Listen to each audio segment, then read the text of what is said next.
पाप और पुण्य का हमारे जीवन पर गहरा प्रभाव होता है, न सिर्फ आध्यात्मिक रूप से बल्कि मानसिक, सामाजिक और कर्म के स्तर पर भी। आइए इसे विस्तार से समझते हैं। पाप क्या है? पाप वह कर्म है जो किसी को दुख पहुंचाता है, चाहे वह जीव हो, समाज हो या स्वयं की आत्मा। इसमें झूठ बोलना, चोरी करना, हिंसा करना, छलकपट, अभिमान, दूसरों का अपमान, नशा आदि आते हैं।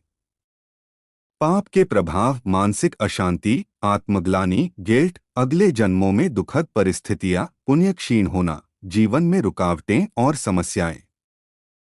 पुण्य क्या है? पुण्य वह कर्म है जो दूसरों को सुख पहुंचाता है और आत्मा को ऊंचा उठाता है, जैसे सेवा करना, दान देना, सच बोलना, ध्यान भजन, संयम, परोपकार। पुण्य के लाभ शांति और संतोष, शुभ फल जैसे अच्छे अवसर, सहयोगी लोग, अच्छे जन्म और मोक्ष की ओर मार्ग, आत्मबल और अच्छे संस्कार।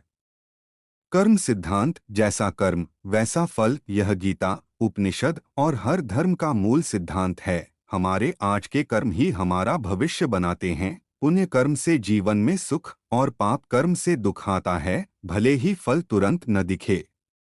क्या समाधान है पाप से बचने का? एक, पश्चाताप, पाप पहचानकर हृदय से पछताना। दो, प्रायश्चित, गलतियों का सुधार करना। तीन, भक्ति मार्ग, भगवान का स्मरण और सेवा। चार, सद्कर्म, लगातार अच्छे कर्म करके पाप का क्षय।